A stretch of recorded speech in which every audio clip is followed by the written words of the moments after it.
over. All right. So the first thing was, I think overall I was really satisfied with how this letter is pretty thorough in terms of being clear about what is expected and also like the consequences, that there are consequences for breaking the rules.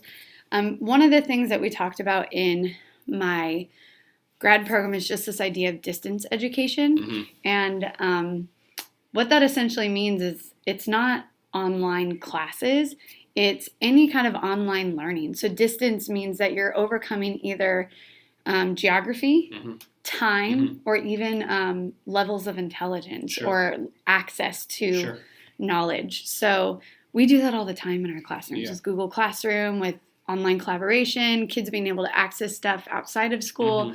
So it's, really important to have these boundaries set. And so I think the purpose statement in our AUP is great, especially because, we've have had parent pushback about why we have technology. So it's thorough in explaining how it's beneficial to 21st century skills, kind of vital these days, actually. And then I also think the terms and conditions in terms of behavior and consequences, like I said, are really clear. We have to do that in our own classrooms. So the use of technology should also have those clear boundaries. And then I think also I really like the fact that we offer our technology policy in Mandarin. It's a huge part of our community, and a lot of our parents speak very little English. So giving them access to that is great. That being said, I have a couple of suggestions, especially because the chalk form is digital now.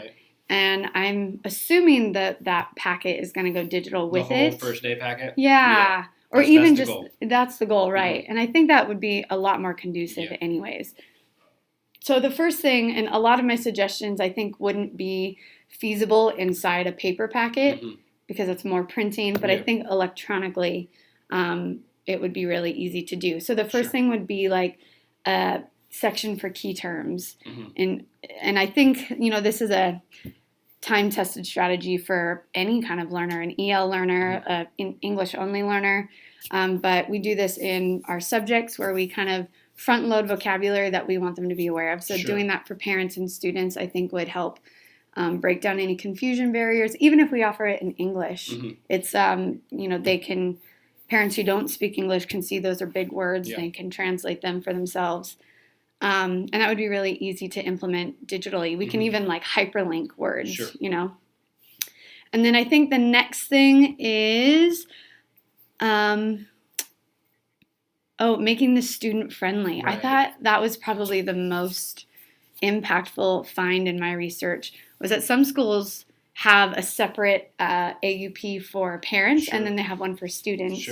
And I think just looking at some of the language on there, these kids don't even know what this is. And if we're expecting them to go over it with mom and dad, that would even be a great tool for parents to say, in legalese, this is what it actually means for you on the iPad in the classroom.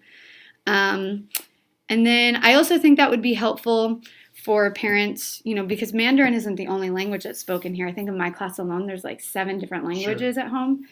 So having a child-friendly version is going to really support parents who might have trouble translating some of our rather elevated English language. And so I've listed a couple examples of just different schools of what they did. I think the coolest one was probably where they had a student question and answer section, like what if someone asks for my login? What if I want to use my own personal account on there? So, and I think that could be a great resource for students as well. Like an FAQ section. Exactly. Within the form, And I think also parents who speak English would still use that as a resource as well. And when we're asking them to review it with their students, that's going to probably be what they use versus the parent version. And I think overall it'll just help with compliance and it'll cover us as a school when we do have tech violations. Well, this is very clear, especially with students. And then I think the last thing I would suggest is I kind of had some trouble trying to locate this document or the information on our district website or our Lawson website. So, I mean, that's a super easy fix, especially if it's going digital, Right. to just make that really easy to find. Absolutely. Especially because technology is so vital to our lessons. Sure.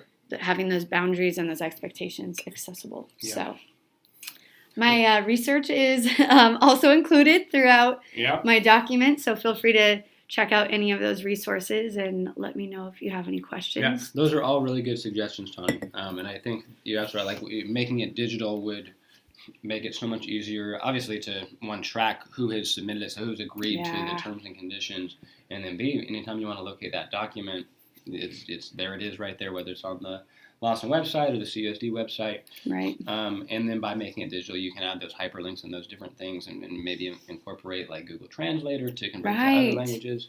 That's a great idea, actually. Yeah. So. And with regards to the student-friendly language, the document as it currently reads is not student friendly, right? And we're asking our students to agree to this, and there's probably a lot of things on that they don't even know what they're agreeing to. Exactly. So I think that's something that would help, and then definitely doing like an FAQ type thing, and front loading the students and the parents with a lot of those questions that come up will kind of save us on the back end of having to deal with those questions throughout the school year. Right. So very good suggestions. Thank you, sir. Yep. All right. Thanks for your time. Absolutely.